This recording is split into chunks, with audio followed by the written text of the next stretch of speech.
બધાને લાગેલો છે. આપણે એમ કહીએ કે આને કારણે મૃત્યુ થયું, આને કારણે મૃત્યુ થયું, આને કારણે મૃત્યુ થયું. મૃત્યુનું દુનિયામાં એક જ કારણ છે. આપણને જુદા જુદા લાગે છે. એક જ કારણ છે આ દુનિયામાં મૃત્યુનું, અને એ કારણ છે જન્મ. જેનું જન્મ થયું છે એનું મૃત્યુ થવાનું છે.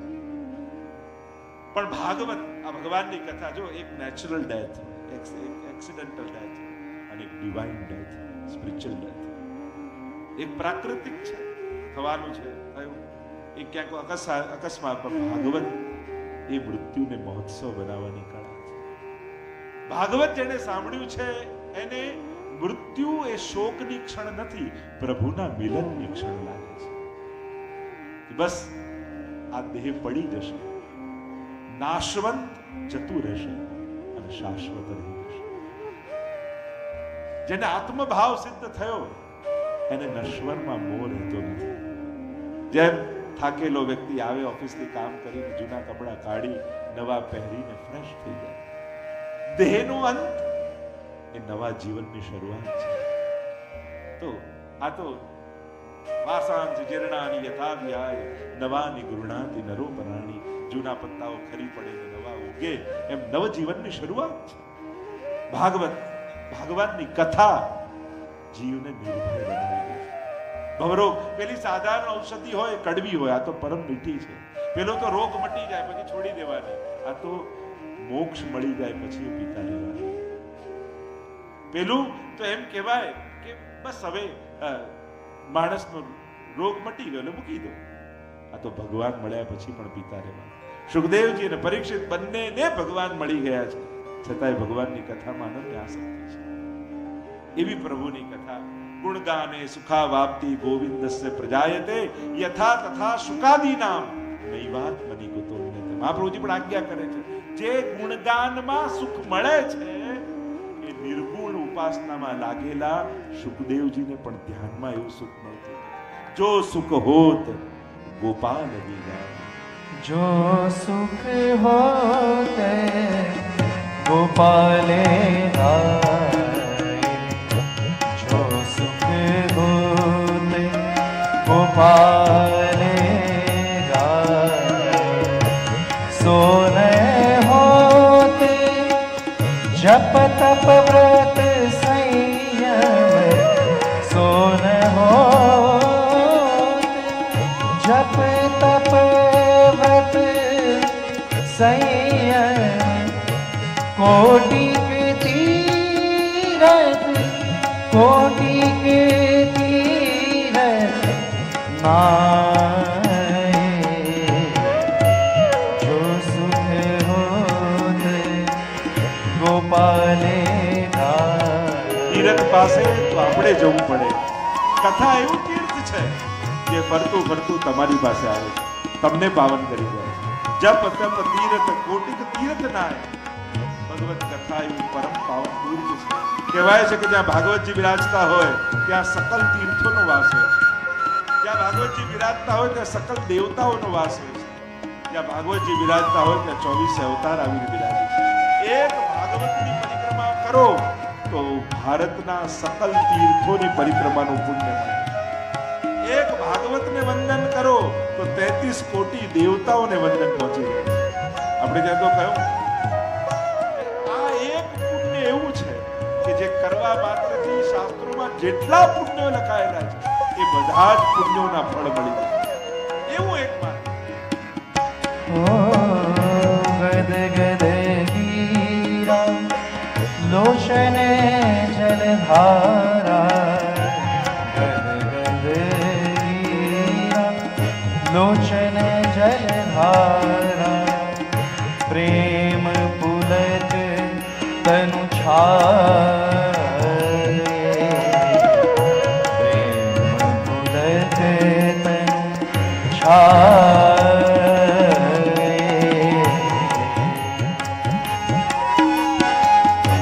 तीन लोक सुख तृणवत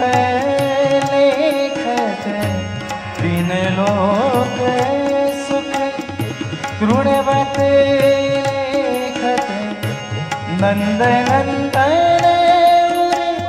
आए नंद नंदन उर आए जो सुख हो गोपाल गोविंदस्य प्रजाय निवृत्त तर्षैर्वनीयमाना भवौषधा चोत्तम मनोभिरामात् उत्तम श्लोक गुणानुवादात् मान विरज्येत विनाश। કોણ એવો આત્મઘાતી હશે? ગુરુદેવ, પ્રભુ કૃપાથી આપ મળ્યા, પ્રભુએ આપને મોકલ્યા છે અને મારા પર તો ઠાકોરજીની કેટલી કૃપા રહી છે। જો પ્રભુ આગળ અને ગુરુ આગળ જાઓ ત્યારે ન મળ્યું એની ફરિયાદ લઈને ન જાઓ, મળ્યું છે એનો આભાર માનવો। મોટા ભાગે ન મળ્યું એની ફરિયાદ લઈને આપણે જતા હોઈએ પ્રભુ આગળ, પણ જ્યારે જ્યારે પ્રભુ પાસે જાઓ ત્યારે જે પ્રભુએ આપ્યું છે એનો આભાર માનવા। યાદ કરો પ્રભુની કૃપાને, પ્રભુ પાસે જઈ પોતાની અસમર્થતાને યાદ કરો। ક્યારે પણ પ્રભુ અને ગુરુ પાસે જઈને પોતાના સામર્થ્ય નહીં ગાવા, કારણ કે ત્યાં તો અસમર્થ બનવામાં શ્રેષ્ઠતા છે, ત્યાં તો શરણાગત થવામાં, પોતાના ગુણોથી પ્રભાવિત કરવાની કોશિશ નહીં કરવી, ત્યાં તો પોતાના પ્રભુ પર પ્રભુના કેટલા ઉપકારો છે એનો આભાર ઠાકોરજી આવે। કારણ કે જ્યારે આપ્યું ત્યારે આભાર ન માને તો લઈ લેશે તો કયા મોઢે ફરિયાદ કરીશ કે પ્રભુ તે કેમ લઈ લે। અહીંયા પરીક્ષિત મહારાજ યાદ કરે છે, ગુરુજન આગળ પ્રભુની કૃપાને વાગોળે છે અને કહેતા બોલ્યા પરીક્ષિત મહારાજ, પિતામહ समरे मरंजये देव व्रताद्या तीर्थैस्तिमिंगले दुरत्ययं कौरवसेन सागर कृत्वा तरन्वत्सपदं स्वयं पितामह। गुरुदेव, કેવલ મારા ઉપર જ કૃપા છે ઠાકોરજીને એવું નથી, મારા પૂર્વજો ઉપર પણ ઠાકોરજીને કેવી કૃપા રહી છે। જો ભક્તિના સમયે આપણા વડીલ ભગવદીઓનું પણ સ્મરણ કરે, ઘણીવાર 2-4 પેઢીઓથી જે ઠાકોરજી બિરાજતા હોય ને, અને જ્યારે કાની આપો ને તો જેના માથે મૂળ સ્વરૂપે ઠાકોરજી પધરાયા હોય ને, ભલે તમારા દાદા હોય પરદાદા હોય, તો એનું નામ કાનીમાં લે, એમની કાનીથી આરોગ્ય, કારણ કે આપણા ઘરે એમના માથે બિરાજીને આપણે ત્યાં પધાર્યા છે। એટલે એ સમય વડીલોને યાદ, આપણે મહાપ્રભુજી, ગુસાઈજી, 84 બસવાઓને તો યાદ કરીએ છીએ, પણ આપણા ઘરે આપણા દાદાના કાનીથી ઠાકોરજી ત્યારે એમની પોતાના પિતાની એની પણ કાની, જેને જેને સેવા કરી હોય લાલનની કે પ્રભુની, એ બધાને યાદ કરવા, કારણ કે એમણે સેવેલા છે, એમના હાથની સેવા ઠાકોરજી અંગીકાર કરી છે, એટલે એમની કાની આપી, એમની કાનીથી આવ્યો। પિતા મહામે સમરે મરંજયને યાદ કરે છે। મારા વડીલો એક બાજુ ઉભા હતા અને કુરુક્ષેત્રના રણ સંગ્રામમાં સામે 11 અક્ષોહિણી સેના, અને કેવા પિતા મહામે સમરે મરંજય દેવવ્રત જેવા, ભીષ્મજી જેવા તિમિંગલો, એવા મોટા માછલા જે હજારો માછલાઓને ગળી જાય, એવા ભીષ્મજી જેવા સામે ઉભા હતા। જીતવાની કોઈ સંભાવના નહોતી। જો આજે પણ મેચ થાય ને તો પ્લેયરોને કાઉન્ટ કરે કે આ પ્લેયર 80% આને જીતવાના ચાન્સીસ, 20% આને જીતવાના ચાન્સીસ। એમ જો પાંડવોને કૌરવોમાં કરો ને તો પાંડવોના કોઈ ચાન્સ જ નથી કે જીતી શકે। અશ્વત્થામા અમર, કૃપાચાર્ય અમર, ભીષ્મજીને ઈચ્છા મૃત્યુનું વરદાન, આવા ચિરંજીવી લોકો સામે ઉભા છે। 11 અક્ષોહિણી સેના છે અને આ બાજુ 7 અક્ષોહિણી સેના। પ્રભુએ પણ સંકલ્પ કરેલો છે કે હાથમાં હથિયાર નહીં લો। એમ જોવા જાવ લૌકિક રીતે તો જીતવાની કોઈ સંભાવના નથી, પણ ટોળાથી વિજય નથી થતો।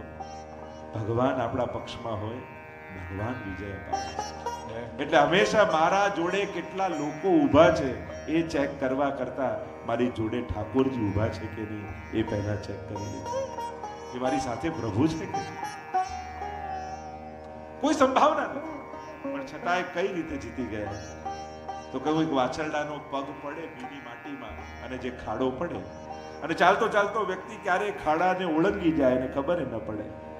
વત્સ પદમ સ્મયત પ્લવાહ, એમ મારા વડીલો ચાલતા ચાલતા એ ખાડાને જેમ માણસ ઓળંગી જાય, ગાયના ખુરતી પડેલા ખાડાને, એ રીતે આ ન જીતી શકાય, ન તરી શકાય એવું કૌરવ સૈન્ય સાગરને ઓળંગી ગયા મારા પિતા. પ્રતિપલ ભગવાન જોડે રહ્યા છે. શું અર્જુનના ગાંડીવે યુદ્ધ જીતાડ્યું છે? શું આ ધર્મપરાયણતા યુધિષ્ઠિરના એ ધર્મે જીતાડ્યું છે? યુદ્ધ એક જ કારણથી જીત્યા છે, ભગવાનની કૃપાને કારણે. અને પરીક્ષિત મહારાજ આ ક્ષણે પ્રભુના એ ઉપકારને યાદ કરી રહ્યા છે. આવી આવી કૃપા મારા પૂર્વજો પર રહી તો મારા પર ઠાકોરજી કૃપા નહીં કરે. અને કૃપાનું પ્રમાણ એ થયું કે જો આપને મારી સામે મોકલી દીધા, આપ મારી સામે બિરાજેલા છો મારા મૃત્યુને સુધારવા માટે. જે પરમાત્માએ મને જીવન આપ્યું એ મારું મૃત્યુ બગડવાનું, એ વિશ્વાસ અને આપની સન્મુખતા, આપનું સાનિધ્ય મને મળ્યું. આમ કહી અનેક પ્રકારના પ્રશ્નો કર્યા પરીક્ષિત મહારાજે. પ્રશ્ન કરતા કહ્યું કે ભગવાન બલરામજી તો રોહિણીજીથી પ્રગટ થયા, પછી દેવકીજીના બાળક કેમ કહેવાય? પ્રભુ નંદાદી ગોપો સાથે કેટલા વર્ષ નિવાસ કર્યો, કંસ તો મામા હતા છતાં એમને કેમ માર્યા? પ્રભુ વ્રત છોડીને મથુરા આવ્યા, મથુરા છોડીને પાછા દ્વારિકા પધાર્યા, દ્વારિકામાં કેટલા વર્ષ પ્રભુએ નિવાસ કર્યો, પ્રભુની પત્નીઓ કેટલી હતી? એવા અનેક પ્રકારના પ્રશ્નો પરીક્ષિત મહારાજે ભગવદ વિષયક પ્રશ્નો કર્યા. અને જ્યાં કૃષ્ણની વાત કાઢી અને કૃષ્ણ સંબંધી પ્રશ્નો કર્યા, અને સુખદેવજીને તો સાંભળતા જ સમાધિ લાગી, ભગવતમય થઈ ગયા સુખદેવ. ચિંતા થઈ પ્રભુને, અરે સુખદેવજી સમાધિમાં બિરાજમાન થઈ ગયા તો પરીક્ષિતનો ઉદ્ધાર કઈ રીતે થશે? મારી કથા જગતમાં પ્રગટ કઈ રીતે થશે? એટલે સુખદેવજીના હૃદયમાં હવે ભગવાને પ્રવેશ કર્યો. એટલે પ્રશ્નોત્તરી ચાલી રહી છે સુખદેવજીને પરીક્ષિત મહારાજની, અને વચમાં આવ્યું સૂત ઉવાચ. સૂતજી બોલ્યા, એવમ નિશમ્ય ભૃગુનંદન સાધુવાદમ વૈયાસકી સ ભગવાનથ વિષ્ણુરાતમ. થયું કે આ સૂત ઉવાચ વચ્ચે ક્યાંથી આવી ગયો? સુખદેવજીને પરીક્ષિત કથા કહી રહ્યા છે તો કે જ્યારે ભગવદ વિષય પ્રશ્ન કર્યો એટલે સુખદેવજીની સમાધિ લાગી ગઈ. અને સમાધિ લાગી અને પ્રભુને થયું કે કથા અધૂરી ન રહી જાય, એટલા માટે ભગવાને હવે સુખદેવજીના હૃદયમાં પ્રવેશ કર્યો. એટલે લખ્યું સ ભગવાન વિષ્ણુ. હવે ભગવાન પોતે ભગવાનની કથા કહેવાય છે. એટલે પ્રભુ પ્રવેશ કર્યા એટલે દસમ સ્કંદના વક્તા સુખદેવજી નથી પણ ભગવાન પોતે છે. અને એટલા માટે ઘણીવાર લોકો કહે ને કે આ બધાના નામ આપ્યા, આ રાધાનું નામ કેમ ન લીધું? તો કહ્યું પ્રિયનું નામ ન લેવું એવી શાસ્ત્રની આજ્ઞા છે. આપણે ત્યાં એમ કહેવાય કે પતિનું, પત્નીનું, પ્રિયનું, આનું અમુક અમુક નામ, પુત્ર, મોટા પુત્રનું નામ ન લેવાય એમ કહેતા, એવી માન્યતા. અને એટલા માટે પ્રભુને પ્રિય રાધા છે, એટલા માટે રાધા સ્પષ્ટ રૂપે નથી બોલી. આ દ્વિતીય સ્કંદના મંગળાચરણમાં નમો નમસ્તે તો વૃષભાય સાત્વતામ વિદુર કાષ્ઠાય મુહુકુ યોગિનામ નિરસ્ત સામ્યાતિ સયેન રાધસા. ત્યાં સુખદેવજી મંગળાચરણમાં સ્મરણ કરી લીધું, પણ દસમ સ્કંદના વક્તા તો ભગવાન પોતે છે, એટલા માટે રાધા શબ્દ સ્પષ્ટ રૂપે. કોઈ કહે કે આ દૂધમાં ખાંડ તો દેખાતી નથી, ખાંડ છે જ નહીં, એને કહીએ ભાઈ દૂધ પીતો જો, અને પીએ ને ગળ્યું લાગે ત્યારે કે હા ના ખાંડ છે. એમ કોઈ કે દસમ સ્કંદમાં રાધા નથી, એને કહ્યું તું પાન તો કરી જો, તું ગાન તો કરી જો, તું શ્રવણ તો કરી જો, અને તને જો મધુરતા લાગે તે મધુરાના અધિપતિ તે મધુરા જ રાધા છે. જેના અધિપતિની તું કથા સાંભળી રહી છે, આજે માધુર્ય લાગે છે દસમ સ્કંદની લીલામાં, એ મધુરતા લાગે છે. દરેક વખતે આંખે દેખવું જરૂરી નથી હોતું, એની અનુભૂતિ જ કાફી હોય છે. તો પ્રતિ શ્લોકમાં તમને અનુભવ થાય કે આમાં રાધા મળેલી છે. જેમ ખાંડ નાખેલા દૂધના પ્રત્યેક ઘૂંટમાં ખાંડનો અનુભવ થાય, એમ પ્રત્યેક ભાગવતના શ્લોકમાં રાધાજીની મધુરતાનો અહેસાસ થાય. અહીંયા જ્યારે વર્ણન કર્યું અને કહેવા લાગ્યા, જ્યારે ભૂમિ ઉપર ભાર વધ્યું અને ભાર વધ્યો ત્યારે ભૂમિએ ગાયનું રૂપ ધારણ કર્યું અને ગાયનું રૂપ ધારણ કરી આવી બ્રહ્માજી પાસે. અને સુખદેવજી વર્ણન કરતા બોલ્યા, તત્ર ગત્વા જગન્નાથ દેવદેવ વૃષા કપિ પુરુષમ પુરુષ સુક્તેન ઉપતસ્થે સમાધિ. ભૂમિ પર ભાર વધ્યો અને જ્યારે ભાર વધે તો ભાર કોઈ વસ્તીથી નથી વધતો. ભૂમિ પાપનો ભાર. માણસનું વજન વધે એનો ભાર ભૂમિને નથી લાગતો, પણ પાપ વધે ને તો એનો ભાર લાગે છે. પાપ વધ્યું, ભૂમિને ભાર લાગ્યો, ગાયનું રૂપ ધારણ કરીને બ્રહ્માજી પાસે આવ્યો. એટલે જ ગાય એ સાક્ષાત પૃથ્વીનું રૂપ છે. એટલે જો પૃથ્વીને પૃથ્વીત્વ ગાય આપી શકે છે. એના ગોબર આદિથી બંજર જમીનમાં પણ છાંટો તો એમાં જીવંતતા પૃથ્વીને મળી ગઈ. એ સાક્ષાત પૃથ્વીનું રૂપ એ ગાય છે. આવી બ્રહ્માજી પાસે એને વિનંતી કરી છે. બ્રહ્માજી કહેવા લાગ્યા, હું જાણું છું, ચાલ આપણે ક્ષીરસાગર પર જઈ ભગવાનને પુકારીએ. ગાયને લઈ, પૃથ્વીને લઈ બ્રહ્માજી આવ્યા ક્ષીરસાગર પર. પુરુષમ પુરુષ સુક્તેન ઉપતસ્થે સમાહિત. પુરુષ સુક્ત દ્વારા ભગવાનની સ્તુતિ કરી. ભગવાન આવ્યા ધ્યાનમાં. કહ્યું, બ્રહ્માજી, દેવતાઓને કહો કે જુદા જુદા રૂપ ધારણ કરીને જાય વ્રજમાં. હું ટૂંક સમયમાં વ્રજમાં આવીશ. બધા જ દેવતાઓને સમાચાર મળ્યા છે. કોઈએ ગાયનું રૂપ લીધું, કોઈએ હરણનું રૂપ લીધું, કોઈએ બંદરનું રૂપ લીધું, કોઈએ વૃક્ષનું રૂપ લીધું, કોઈએ કંકરનું રૂપ લીધું, કોઈએ કણનું રૂપ લીધું, કોઈ ઘાસનું રૂપ લીધું. જુદા જુદા રૂપ ધારણ કરીને દેવતાઓ વ્રજમાં આવી ગયા. જો આ વ્રજમાં સકલ તીર્થોનો વાસ છે. સકલ તીર્થો પણ ત્યાં આવીને વસી ગયા. જે લીલી પરિક્રમા કરી હશે એને ખબર હશે, ત્યાં બદ્રીનાથ પણ છે, કેદારનાથ પણ છે, રામેશ્વર પણ છે. ભારતના જેટલા તીર્થો છે એ બધા જ તીર્થો વ્રજમાં વસે છે. અને જ્યારે લીલી પરિક્રમા કરવાનો સમય હોય ત્યારે એ સમયે સકલ તીર્થો આધિદૈવિક સ્વરૂપે એ સમયે ત્યાં બિરાજતા હોય છે. અને એટલા માટે એ સમયે પરિક્રમા કરવામાં આવતી હોય છે. બધા વ્રજ તીર્થો વ્રજમાં આવી ગયા. અહીંયા વસુદેવ અને દેવકીની વિવાહની કથા. બધી જ જવાબદારી કંસે સ્વીકારી છે.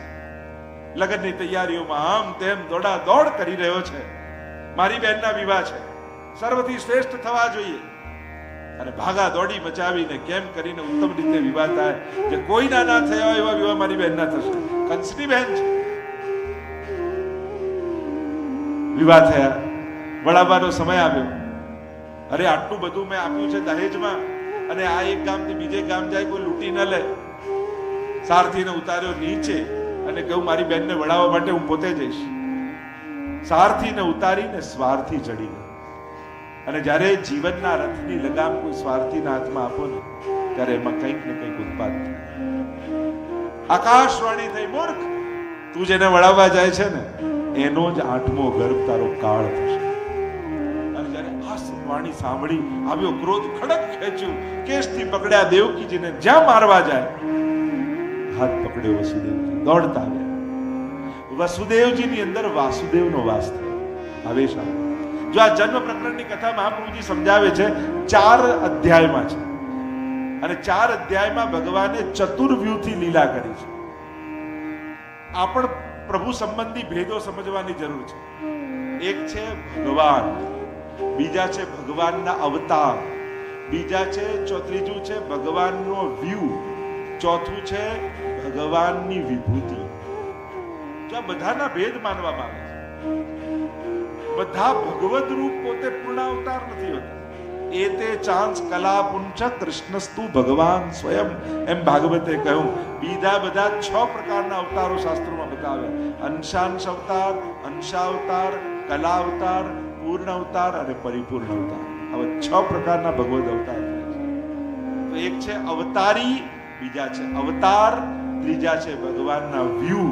કારણ કે પૂર્ણ અવતાર જ્યારે આવે ત્યારે એ 4 વ્યૂ હે લીલા કરે. જો ભગવાન રામ પધાર્યા પૂર્ણ અવતાર છે, તો 4 ભાઈઓ થયા, ચતુર્વ્યૂહ છે. એમ ભગવાન પણ જ્યારે કૃષ્ણ પધાર્યા તો 4 વ્યૂહે લીલા કરી. વાસુદેવ સંકર્ષણ, અનિરુદ્ધ, પ્રદ્યુમ્ન અને અનિરુદ્ધ, આ ચતુર્વ્યુહથી ભગવાન લીલા. એટલે ભગવાનના પુત્ર થયા જો સંકર્ષણભાઈ શેષ રૂપે, અને વાસુદેવ રૂપે કૃષ્ણ પોતે પુત્ર થયા પ્રદ્યુમ્નજી, એમના પુત્ર થયા અનિરુદ્ધ. આ બધા ભગવાનના રૂપ જ કહેવાય. એટલે જ આપણે ત્યાં બલરામજી અને કૃષ્ણને જુદા નથી ગણતા, એક જ રૂપ માનીએ છીએ, કૃષ્ણ રૂપ જ માનીએ છીએ. એટલે બલરામજી એમ ગૌર વર્ણના છે, પણ પુષ્ટિ માર્ગી હવેલીઓમાં જ્યાં જ્યાં દાઉજીના સ્વરૂપ બિરાજતા હોય એ બધા શ્યામ રંગના હોય. વેણુ ગીતમાં પણ વક્ત્રમ રજેશ સુતયોરનુ વેણુ જુષ્ટમ. દાઉજી અને ઠાકોરજી આવી રહ્યા છે, અને સુબોધનીમાં મહાપ્રભુજી આગળ આજ્ઞા પણ કરશે. જો દાઉજીએ ધેનુકાસુરનો ઉદ્ધાર કર્યો, દાઉજીથી કરાવે, ભગવાન એમની પાસે જ કરાવો હતો. પણ ઘરે આવીને બાળકોએ શું કીધું? પ્રભુએ ધેનુકાસુરને માર્યો. અને ત્યાં સુબોધનીમાં મહાપ્રભુજી કારિકામાં સમજાવે છે, જે જે કાર્યો ભગવદ આવેશથી કર્યા હોય દાઉજીએ, એ પણ ઠાકોરજીએ જ કરેલા માન્યા. કારણ કે એ સમયે દાઉજી નથી કરતા, પ્રભુ એની અંદર આવેશ કરે છે. એટલે દાઉજીએ રાસ પણ કર્યો છે, એની પણ કથા આવે છે. તો દાઉજીના ચરિત્ર જ્યારે આગળ ચર્ચા આવશે ત્યારે આપણે એમની કરીશું. તો જુદા નથી માનવામાં. ચતુર્વ્યુહથી પ્રભુએ લીલા કરી. 4 અધ્યાય જન્મ પ્રકરણ. હેતુ ઉદ્યમ સ્વીકરણ કાપટ્ય પ્રથમોમાં. આ પ્રથમ જન્મ પ્રકરણમાં મહાપ્રભુજી સમજાવે છે ચતુર્વ્યુહથી લીલા. પહેલામાં હેતુ, પછી ઉદ્યમ, ચારે પ્રકાર, 4 વ્યુહની લીલા. હમણાં ચર્ચા નથી કરતો, કઠિન લાગશે કદાચ. અને ચતુર્વ્યુહથી પરમાત્માએ લીલા કરી. અહીંયા જ્યારે પ્રભુએ વચન આપ્યું અને કહ્યું કે તમે બધા જ રૂપ ધારણ કરીને પધારો, હું આવીશ. મારવા ગયા કંસને થયું કે લાવો મારું. દોડતા આવીને વસુદેવજી હાથ પકડ્યો. વાસુદેવનો આવેશ થયો એટલે બુદ્ધિ બદલાઈ કંસની. કારણ કે ભગવત સ્પર્શ, પ્રભુનો સ્પર્શ, પ્રભુના દર્શન, પ્રભુની પ્રસાદી, પ્રભુનું સ્થાન, એ પણ મનુષ્યની બુદ્ધિ બદલવાનું સામર્થ્ય રાખે છે. જો ઘણીવાર એવા સ્થાને જઈને બેસો ને તો એ બુદ્ધિમાં પરિવર્તન આવે. ઘણીવાર કોઈને પ્રસાદી રોજ આપો તો એની બુદ્ધિ બદલાય. ઘણીવાર ભગવત દર્શન કરે તો એ બુદ્ધિ બદલાય. બીજું નહીં તો રોજ જઈને ભલે અભાવે પણ ચણસ્પર્શ પણ કરે ને તો એની બુદ્ધિ બદલાય છે. એટલા માટે તમે જેની બુદ્ધિને વિશુદ્ધ કરવા માંગતા હો, બીજું કાંઈ નહીં તો રોજ એને જય શ્રી કૃષ્ણ કરશો ને તો એની બુદ્ધિમાં ફેર પડશે. લોકો તો જય શ્રી કૃષ્ણ પણ જુદા જુદા પ્રકાર. આપણે તો છેલ્લા જય શ્રી કૃષ્ણ કરી દીધા એની જોડે. જય શ્રી કૃષ્ણ ને એવા શબ્દ, પેલા ભાઈને તો દૂરથી જ જય શ્રી કૃષ્ણ સારા. જય શ્રી કૃષ્ણ શબ્દને કઈ રીતે વાપરે? એમ કહેતા કે બે હાસ્યમાં પેલા સાહિત્યકારો કહેતા હોય ને કે બે મિત્રો બેઠા હતા અને બીજા દિવસે રિઝલ્ટ આવવાનું હતું.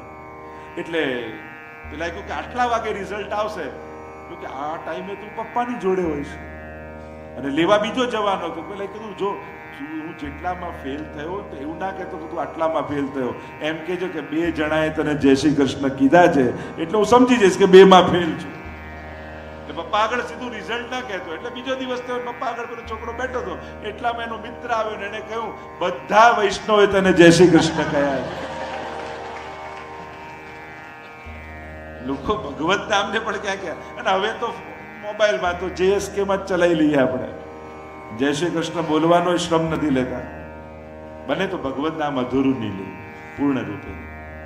ભગવત સત્સંગ કરવાનો આપણે ત્યાં પ્રકાર છે. એટલે બને તો મેસેજમાં જય શ્રી કૃષ્ણ કરવાથી જય શ્રી કૃષ્ણ પહોંચતા નથી. એ તો વાત જ કરવાથી જય શ્રી કૃષ્ણ થાય. અને લોકો તો જય શ્રી કૃષ્ણ ફોરવર્ડ કરતા હોય, એમાં બોલવાનો કે લખવાનો શ્રમ નથી. કમથી આપણે તો કૃષ્ણના નામનો જય કરીએ. ચાલો વાત છે, સમય છે, સંજોગ છે, પણ દુનિયા ચાલે છે. પણ મૂળ વાત જે ચર્ચા કરી રહ્યા છે, ભગવદ નામ, ભગવત સ્થાન, ભગવત દર્શન, ભગવત ધામ, આ પણ મનુષ્યની બુદ્ધિ ફેરવાનું બળ. ઘણા સ્થાનો એવા કે જ્યાં જઈને બેસીએ ને તો આપણને લાગે અહીંયા બેઠા જ નહીં. ત્યાં બુદ્ધિ આપણે સાત્વિક થવા. ઘણા વ્યક્તિ એવા હોય જેની પાસે જઈને બેસીએ ને તો એમ લાગે કે આપણું મન ધોવાતું હોય ને એવું આપણને લાગે. જાણે ગંગા સ્નાન કરીને માણસ બહાર આવ્યો હોય ને એવું લાગે. તો ઘણાનો પ્રભાવ એવો. ભગવત દર્શન, સ્થાન, આવા ઘણા કારણો છે. અને સ્પર્શ થયો, ભગવત આવેશ થયો એટલે બુદ્ધિ બદલાય. અને કેવા લાગે વસુદેવજી, તું મૃત્યુથી ડરે છે કંસ? મૃત્યુર જન્મ મતામ વીર દેહેન સહજાય અદ્યવાબ્દ સદા. અરે તું મૃત્યુથી ડરે છે? માણસ સુંદર સમજાવતા ઉપદેશ આપતા વસુદેવજી કંસને કહે છે કે મૃત્યુ તો માણસના જન્મની સાથે પેદા થાય છે. મૃત્યુર જન્મ વતામ વીર દેહેન સહજાય, દેહની સાથે જ પેદા થાય છે.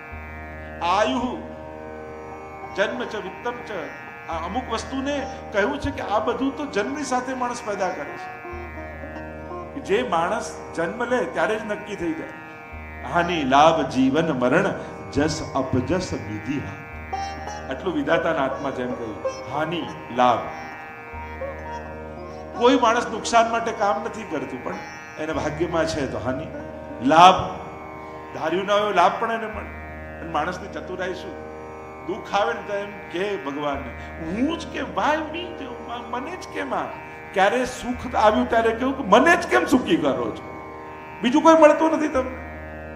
સુખ ઉપર તો આપણને આપણો અધિકાર લાગે છે, અને દુઃખ કોઈ બીજાથી એડ્રેસ ભૂલીને આપણા ઘરે આવી ગયું ને એવું લાગે. આપણને ક્યાંક ભૂલું પડ્યું લાગે, જવું તું બાજુવાળાને ત્યાં, આપણે ત્યાં આવી ગયું. એટલે ક્યારે સુખમાં માણસ વાય નથી પૂછતો, અને દુઃખમાં વારે ઘડીએ પૂછ્યા કરે છે. તો હાનિ લાભ જીવન મરણ, જન્મ ક્યાં થશે એ આપણે નક્કી નથી કરતા, આપણે તો મોકલવામાં આવે છે. જો માણસ નક્કી કરતો હોત તો કોઈ ઝૂંપડામાં જન્મ થાત કોઈ બાળક. તો કર્મને વશ થઈને જીવને મોકલવામાં આવે છે, અને ભગવાન કૃપા વશ થઈને પધારે છે. જીવન મરણ મૃત્યુ પણ એમ કહેવાય કે માણસ જન્મે ને ત્યારે મૃત્યુનું સ્થળ, મૃત્યુનો સમય અને મૃત્યુનું કારણ આ ત્રણ નક્કી થઈને આવતું હોય છે. આપણા માટે આશ્ચર્ય હોય, પણ વિધાતાએ તો લખેલું જ હોય છે. એટલા માટે જ્યારે માણસ જન્મે, એક રાજાને સમાચાર આવ્યા કે યમદૂતે સપનામાં આવ્યું, કાલે હું તને લેવા આવું છું. અને પેલો ગભરાયો કે હું ક્યાંક દૂર નીકળી જાઉં. સૌ પ્રધાનને કહ્યું કે સૌથી તેજ ભાગે એવો ઘોડો છે, લીધો અને લઈને ભાગે ભાગે ભાગે ભાગે ભાગે છેક બીજા દિવસ પડી ત્યાં સુધી દોડતો રહ્યો ને એક ઝાડ નીચે બેઠો શાંતિથી. અને થયું હાસ આટલા કિલોમીટર દૂર આવી ગયો, હવે યમદૂત નહીં આવે. અને જે ઝાડ નીચે બેઠો હતો એની ઉપર જ યમદૂત બેઠો હતો. એણે કહ્યું, મને આશ્ચર્ય લાગ્યું કે યમરાજે આટલી દૂર કેમ મને મોકલ્યો, સારું થયું તું ટાઈમે પહોંચી ગયો. તો એણે તો નક્કી કરેલું જ હોય છે. મૃત્યુથી કોણ ભાગી શકે? મૃત્યુને મારી ન શકાય, મૃત્યુથી ભાગી ન શકાય. મૃત્યુને કેવલ સુધારી શકાય. કોઈ ઉત્તમ કર્મ દ્વારા માણસ સુધારી શકે છે. એટલે મૃત્યુનું કારણ, મૃત્યુનો સમય અને મૃત્યુનું સ્થળ એ માણસ જન્મે ત્યારે જ નક્કી થઈ જાય. હાનિ લાભ જીવન મરણ જસ અપજસ વિધિ. જસ પણ તમે ગમે તેટલો યશ મેળવવાની કોશિશ કરો ને, તમારા ભાગ્યમાં નથી લખાયો તો નહીં જ મળે. ઘણા લોકો કહે ને, આ ઘરે વૈતરું કરી કરીને થાકી જઉં છું, પણ મારા જસ જ નથી. મારા લોકો બધાના વખાણ કરે, મારા જ ભૂલી જાય. બધાનું નામ લેવાય, મારું જ લિસ્ટમાં નામ.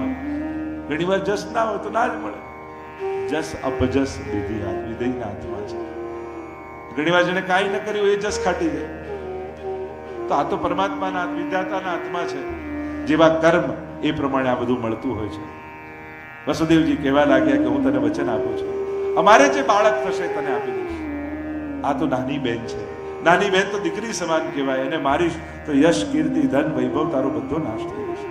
વચન આપ્યું છે કે જે બાળક થશે તને આપી દઈશું. દિવસો જવા લાગ્યા, 6 બાળક થયા. થયું કે મારો શત્રુ તો 8મો છે. નારદજીને થયું કે પાપનો ઘડો ભરાશે નહીં તો ફૂટશે કેમ? આવ્યા, સમજાવ્યો કંસને, આ તો દેવતાઓની ચાલ છે. આમાં પહેલો કયો ને 8મો કયો ખબર કેમ પડે? કુંડળી દોરીને કહ્યું, કુંડળીમાં પહેલું સ્થાન આ કહેવાય, બીજું આ તો ઊંધી ફરે, બીજું આ, ત્રીજું આ, 8મું આ કહેવાય. અને ગણાય તો આમાં 8મું કયું ને પહેલું કયું ખબર કેમ પડે?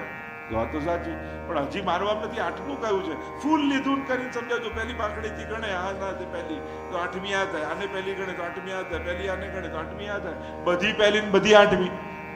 આ તો દેવતાઓની ચાલ છે. ખબર કેમ પડે પહેલું કયું ને 8મું કયું? કંસને તો વાત તો સાચી. કયો શત્રુ કોણ ખબર પડે? 6 બાળકોને બેસી નાખ્યા, મારી નાખ્યા. 7મા શેષજી આવ્યા. આજ્ઞા કરી પ્રભુએ માયાને કે કર્ષણ કરો અને રોહિણીજીના ઘરમાં પધરાવી દો. અને કર્ષણ કર્યા સંકર્ષણને, અને રોહિણીજીના ઘરમાં પધરાવ્યા. અને પ્રભુને પધારવાનો કાળ આવ્યો. 8.5 શ્લોકોમાં પ્રભુને પધારવાનું વર્ણન. આજે પણ હવેલીમાં જ્યારે જન્માષ્ટમી હોય ત્યારે આ 8.5 શ્લોકો બોલાતા હોય છે. પ્રભુનો અનુકૂળ સમય આવ્યો. ઘરમાં પરમાત્મા આવ્યા અને સુંદર સ્તુતિ દેવતાઓએ પણ કરી છે. સત્યવ્રતમ સત્ય પરમ સત્યમ સત્ય સયોની નીતમ સત્ય. પ્રભુ આપ તો સત્ય રૂપ સ્વરૂપ છો એમ ગર્ભ સ્તુતિ કરી છે. જેના ઘરે ઠાકોરજી હોય ને એને 33 કોટી દેવતાઓના આશીર્વાદ સહજ મળી જતા હોય છે. દેવકીજીના ગર્ભમાં આવ્યા ને બધા દેવી દેવતાઓએ આવીને આશીર્વાદ આપ્યા. એટલે એને જુદે જુદે લેવા જવાની જરૂર જ નથી. જેના ઘરે ઠાકોરજી છે એના ઉપર બધાના આશીર્વાદ મળે છે.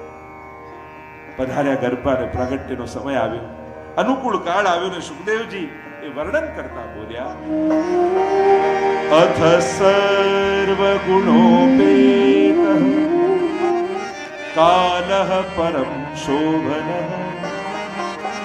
યર્હેવાજર જન્મક્ષ શાંતક્ષ ગ્રહતારક. પ્રભુને પધારવાનો સમય આવ્યો. અથ સર્વ ગુણોપેત કાલઃ પરમ શોભન. પરમ સુશોભિત કાળ આવ્યો. ગ્રહ નક્ષત્રો પોતપોતાના સ્થાને ગોઠવાયા. ઠાકોરજીને સારું મુહૂર્ત શોધવું ન પડે. પ્રભુ પધારે એનાથી ઉત્તમ બીજું મુહૂર્ત કોઈ નહીં. કાલ, પ્રભુ તો કાલાધિકો કૃષ્ણ છે. કાળના એ કાળ. કાલોસ્મી ભરતર્ષભ. કાળ છું એમ પરમાત્મા કહે. કાલ પણ પરમાત્માની વિભૂતિ છે. દિશાઓ દૈદીપ્યમાન થવા લાગી. ચારે બાજુ પ્રકાશ પથરાવા લાગ્યો. શાંત પડેલા યજ્ઞ કુંડમાં અગ્નિ પ્રજ્વલિત થવા લાગ્યા. પવિત્ર સંકેતો મળવા લાગ્યા. મંદ મંદ જલધરા ધીરે ધીરે વરસાદ થવા લાગ્યો. દુંદુબીઓના નાદ દેવતાઓ આવીને કરવા લાગ્યા. અપ્સરાઓને થયું કે કલાનિધિ પ્રગટ થવાના છે. લાવો અમારી કલાનિધિને પ્રગટ કરીએ, પ્રસ્તુત કરીએ, સમર્પિત કરીએ. અને અપ્સરાઓ નૃત્ય કરવા લાગી. શ્રી ગિરિધર આગે નાચુંગી, શ્રી ગિરિધર આગે નાચુંગી. નાચ નાચે પ્રિય રસિક વિજા, નાચ નાચે પ્રિય રસિક વિજા. પ્રેમી જન કો જાચુંગી, શ્રી ગિરિધર આગે